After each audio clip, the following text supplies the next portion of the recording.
Hai rekan ngulikers, apakah kamu tahu dalam upaya pemulihan kondisi ketenagakerjaan akibat pandemi COVID-19, Kementerian Ketenagakerjaan melakukan langkah strategis, yakni 9 lompatan besar. Apa saja sih strateginya? Lompatan pertama yang dilakukan Kemnaker bertujuan menjadikan BLK sebagai pusat pengembangan kompetensi dan produktivitas tenaga kerja, yaitu perubahan Unit Pelaksana Teknik Dinas atau UPTD menjadi Unit Pelaksana Teknis Pusat atau UPTP. Kerjasama BPPLK Serang dengan PT Chandra Asri Group di kota Cilegon. Kemnaker telah membangun BLK Komunitas dan Lembaga Pelatihan Kerja atau LPK, serta pelatihan bagi disabilitas. Lompatan kedua merupakan upaya Kemnaker membangun integrasi antara pelatihan, sertifikasi, dan penempatan tenaga kerja dalam sebuah proses bisnis yang terpadu dan integratif.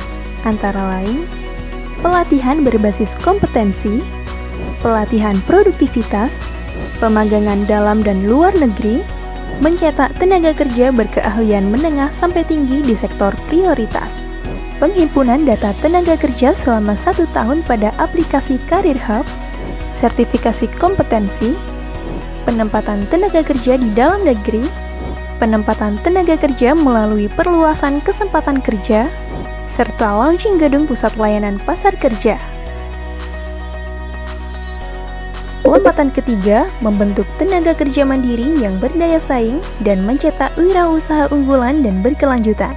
Hal yang dilakukan antara lain identifikasi kawasan pilot project pengembangan model perluasan kesempatan kerja, penciptaan wirausaha baru tenaga kerja mandiri, pelaksanaan program TKM lanjutan dan pemula, pendamping tenaga kerja sukarela atau TKS lanjutan dan pemula, serta padat karya infrastruktur.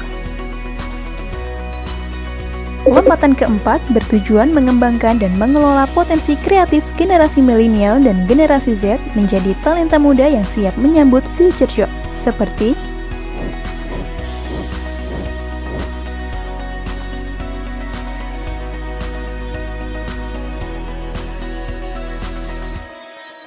lompatan kelima merupakan upaya Kemnaker dalam melakukan pengembangan pasar kerja luar negeri dengan memperluas negara penempatan pekerja migran Indonesia sektor formal dan memasifikasi penempatan pekerja migran pada sektor formal tersebut. Antara lain, penjajakan kerjasama penempatan pekerja migran Indonesia melalui skema antar pemerintah.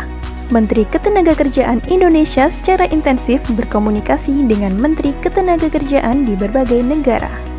Pelatihan berbasis kompetensi bagi calon pekerja migran Indonesia, penempatan tenaga kerja luar negeri, layanan terpadu satu atap PMI, serta pekerja migran Indonesia yang mendapatkan layanan pelindungan.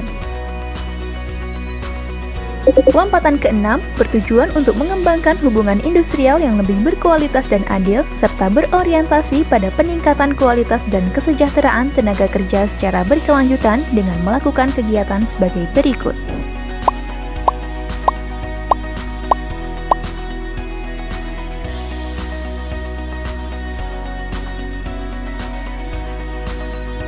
Lompatan ketujuh dilakukan untuk menciptakan sistem pengawasan ketenagakerjaan serta keselamatan dan kesehatan kerja atau K3 yang berintegritas dan kredibel. Antara lain, penerapan sistem wajib lapor ketenagakerjaan perusahaan atau WLKP secara online, pembentukan SMK3, serta penyidikan jumlah perusahaan karena melakukan tindak pidana ketenagakerjaan dan K3.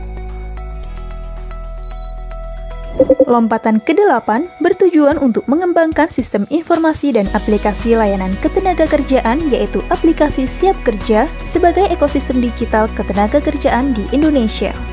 Selama tahun 2021, jumlah pengguna layanan Siap Kerja telah mencapai 7.399.466 orang. Pada lompatan ke-9, telah melakukan penguatan regulasi dalam upaya reformasi birokrasi dengan menghasilkan 26 peraturan menteri pada tahun 2021. Demikian ngulikers, semoga bermanfaat ya. Salam satu data.